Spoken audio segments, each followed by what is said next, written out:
पूजा विधि। मनोकामनाओं को पूर्ण करने वाली कामदा एकादशी व्रत की पूजा विधि इस प्रकार है। इस दिन प्रातःकाल स्नान आदि से निवृत्त होकर व्रत का संकल्प ले और भगवान की पूजा अर्चना करे। पूरे दिन समय समय पर भगवान विष्णु का स्मरण करे और रात्रि में पूजा स्थल के समीप जागरण करना चाहिए। एकादशी के अगले दिन यानी द्वादशी को व्रत का पारण करना चाहिए। एकादशी व्रत में ब्राह्मण भोजन और दक्षिणा का महत्व है, इसलिए पारण के दिन ब्राह्मण को भोजन करवाए व दक्षिणा देकर विदा करे। इसके बाद ही भोजन ग्रहण करे। व्रत का महत्व। धर्मराज युधिष्ठिर कहने लगे, हे भगवान, मैं आपको कोटि कोटि नमन करता हूँ।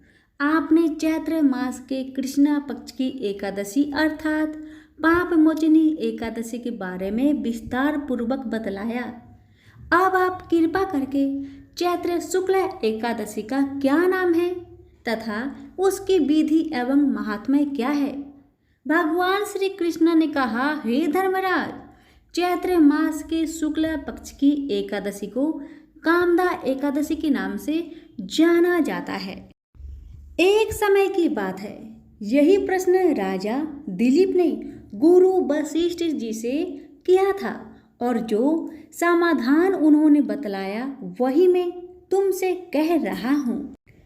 व्रत कथा।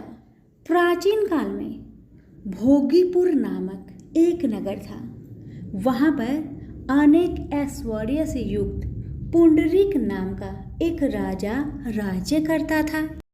भोगीपुर नगर में अनेक अप्सरा, किन्नर तथा गंधर्व वास करते थे।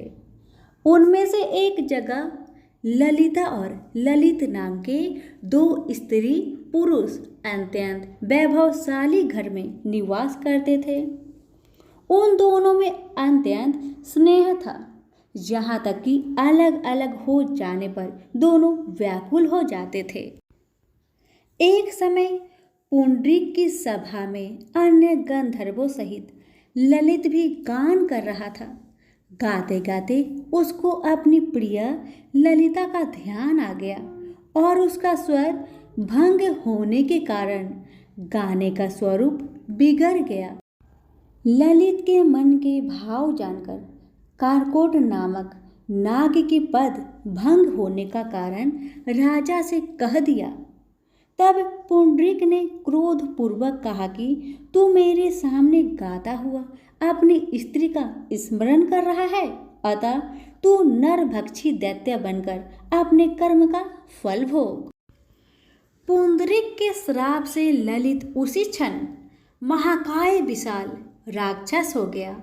उसका मुख अत्यंत भयंकर, नेत्र सूर्य चंद्रमा की तरह प्रतिपद तथा मुख से अग्नि निकलने लगे। उसकी नाक पर्वत की कंदरा के समान विशाल हो गया और गर्दन पर्वत के समान लगने लगी।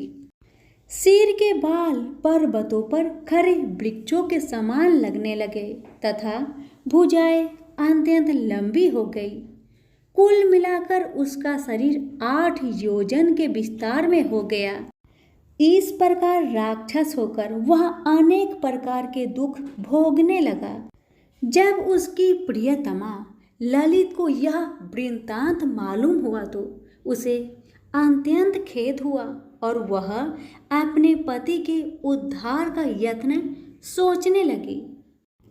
वह राक्षस अनेक प्रकार के घोर दुख सहता हुआ घने वनों में रहने लगा। उसकी स्त्री उसके पीछे पीछे जाती और विलाप करती रहती। एक बार ललिता अपने पति के पीछे घूमती घूमती विंध्याचल पर्वत पर पहुंच गई, जहां पर श्रृंगी ऋषि का आश्रम था। ललिता शीघ्र ही श्रृंगी ऋषि के आश्रम में गई और वहां जाकर विनीत भाव से प्रार्थना करने लगी। उसे देखकर श्रृंगी ऋषि बोले, हे सुभागे, तुम कौन हो और यहाँ किस लिए आई हो? ललिता बोली, हे मुने, मेरा नाम ललिता है। मेरा पति राजा पुंडरीक के श्राप से विशालकाय राक्षस हो गया है। इसका मुझको महान दुख है। उसके उद्धार का कोई उपाय बतलाए।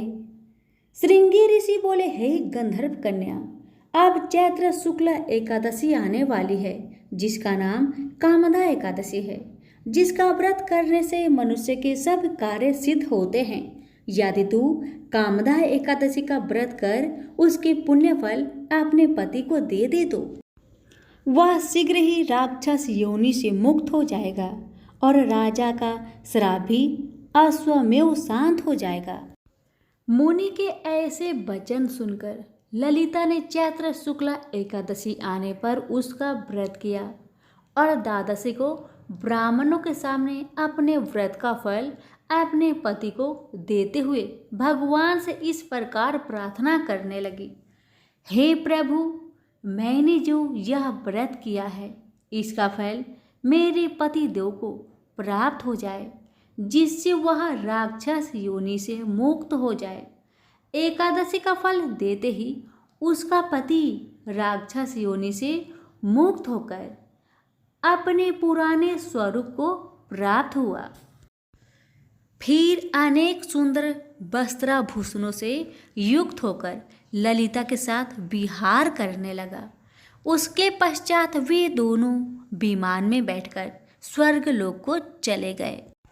वशिष्ठ मुनि कहने लगे, हे राजन, इस व्रत को विधि पूर्वक करने से समस्त पाप नाश हो जाते हैं तथा राक्षस आदि की योनि भी छूट जाती है। संसार में इसके बराबर कोई और दूसरा व्रत नहीं है। इसकी कथा पढ़ने या सुनने से वाजपेयी योग का फल प्राप्त होता है। प्रेम से बोलिए विष्णु भगवान की जय हो। धन्यवाद।